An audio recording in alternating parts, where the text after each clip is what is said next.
Did Elden Ring win? Elden Ring won Game of the Year? Well, it was either that or God of War. So, you know, one or the other was going to win it. Elden Ring. Elden Ring. The power of the Elden Ring. Fight the same bosses 47 times. Repetitive locations over and over. Elden Ring. Game of the Year. Elden Ring.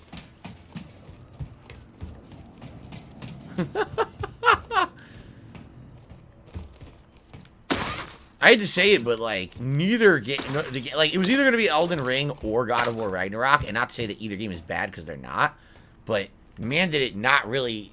Innovation had no chance this year. You know what I'm saying? Like, what was the most innovative games you played this year? For me, it was probably Stray and Sifu. Those games didn't have a shadow's chance in hell of fucking a shadow's chance in hell, a snowball's chance in hell of winning Game of the Year. But they were the most unique games I played, and probably some of the most fun I've had, you know? What you get is fucking Elden Ring is just the culmination of everything they've done with FromSoft games, but literally almost nothing new at all. Wait a minute! What happened there? Chocolate Tits tipped me $1.25, so I can't believe people of Elden Ring say it's Game of the Year. I just don't get it. Listen. Elden Ring, number one. Again, it's the culmination of everything that's ever been done in FromSoft, right? If you look at all the game mechanics, if you look at like half the bosses and enemies are actually from previous FromSoft games. It's the ultimate FromSoft fan service, right? And I get it. At the same time, if you want to, what I said, the biggest mistake they made was making the game as long as they did. Because by making the game that long, they knew that they were going to have to reuse so fucking much content that half the game was repetition and boredom. No, I did not want to fight the giant corrupted tree monster 17, 18 times in the playthrough. No, I didn't want to do the same optional challenge dungeon that looks exactly the same 17, 18 times either. I mean, there's probably like 20, 30 of those in the game, right? And then at the end of the game, the entire last third of the game, the whole upper right portion of the map is boring.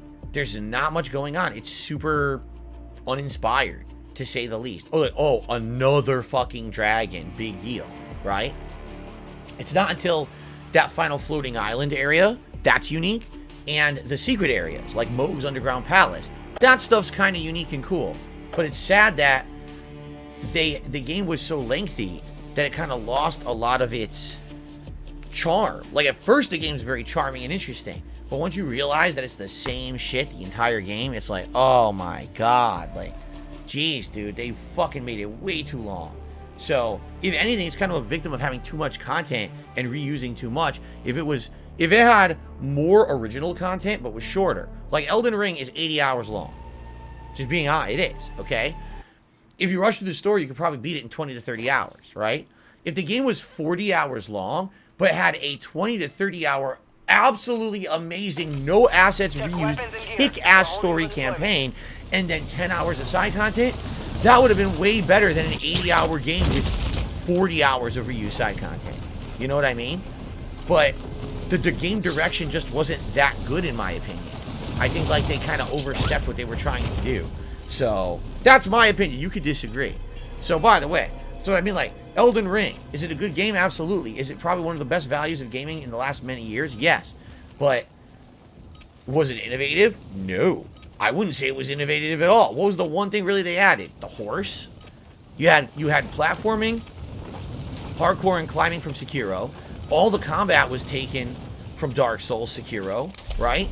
A couple elements were actually stolen from Bloodborne a little bit, or, you know, borrowed. But for the most part, you did it all before. Right? What else hadn't you done? Now we face the enemy for real. God of War Ragnarok? I mean, it's more of the same. Is the story better? Yes. Is there more playable characters than just Kratos? Yes. Right? Is it longer? Yes. Is the side content better? Yes. But it's just more God of War. It's God of War 2018 plus plus plus. It's not, wow, an innovative, interesting new game formula. It's just the same shit you've already done. So that's what I mean. Like, for Game of the Year this year, it seems like any game that had a chance, like Stray was innovative. Do you think it had a chance? No one voted for that. That's sad. This is one of the more innovative games of the year. I've never played a game like that before. Enjoyed it, probably more than, honestly, the initial gameplay of Stray, I probably had delight.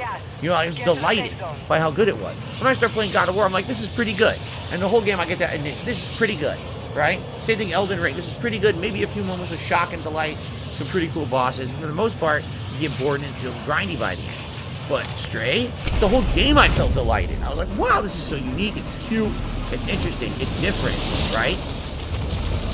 So it's sad that games like that don't get a chance. They just don't. Why? Why not? And I'm not just saying Stray, like Sifu as well. I thought Sifu added a lot to the combat mechanics of any kind of game. The whole age mechanic and the combat was really fluid and reactive and responsive and interesting. I loved that about it. And I was like, does this game have a chance of winning? Fuck no, it's never going to get, you know, those kind of games don't get nominated. So like I said, it's weird because I'm glad we're getting better games. I just wish that the innovative games kind of got more attention. I don't think they do. I don't think they get enough attention. They kind of get glossed over. And then what do you end up with? 100 third-person action games, right? Everything's the same formula now. Everything follows the same cookie-cutter formula to try to be popular instead of trying to do something new or original. You know what the funniest part about Elden Ring is? So they interviewed Miyazaki. I think it was Miyazaki. They interviewed him. They said, just recently too, they said, why do you think Elden Ring caught on so much in the mainstream and ended up being such a hit compared to your other FromSoft games, which were always popular but never hit mainstream success like this? He goes, I don't know, because I have no idea. I just made a good game. Yeah, I don't know. I have no clue. We weren't intending for that. Like, oh, so even you can't explain it. Oh, okay. Interesting. That's like asking Da Vinci why the Mona Lisa was popular. He said the same thing. It's a good painting. I mean, I guess, like, some people ask me, why do I think I was popular back in the day on YouTube? Why did I get the notoriety that I had, like, ages ago? And I'm like, I mean, all I could do is speculate. I would think the reason is because I was one of the few people doing the improv-style commentary. Back then, almost no one actually was doing much of it. It was more of, oh, you're the guy who's the know-it-all about a certain type of game, right? You make the walkthrough. There was no playthrough. Playthrough was not even used in terminology when I was making YouTube videos. No one said playthrough until I started saying it. Then all of a sudden, within like 2-3 years, everyone started saying playthrough. At that point, it was a let's play or a walkthrough. So that's what blew me away, is that was a term that only I was even using. And all of a sudden, now industry-wide, everyone says playthrough, right? But that's what I mean, like, it was unique, it was different, and it was something that a lot of people weren't doing at the time. Everyone wanted to be like a guru or known as an authority in a certain type of game. And me, I didn't care about that. I just wanted to do improv commentary over everything. And people found it funny, right? But I mean, why was I popular? Probably right place, right time. But I couldn't really say. I think a lot of people have said many different things about me back in the day. Like, a lot of people like the fact that when you watch my content, it looked like you were just sitting there with a friend who was commentating while I played a game next to you, right? Some people thought that I was just kind of risque and I didn't really care about what I said or did or get in trouble or anything, and they liked that. Basically, at any given moment, I would say anything, and, you know, who cares if I, you know, it's kind of like someone who's just, zoop, the filter was off, right? I don't know. I can't answer that, so I guess I'm kind of like Miyazaki or whoever, too. I couldn't answer that either, about why people liked my shit. Maybe people were just stupid, you know, because I don't think I'm very special or important. Today, probably, I'm going to be honest with you guys. Today, my level of popularity is probably way more representative of what I deserve. I don't think I was doing anything super ultra special back then. And now I have very limited success. Do I still have people who tune in and watch my streams? Yes. Do I still have people who support me and love what I do? Yes.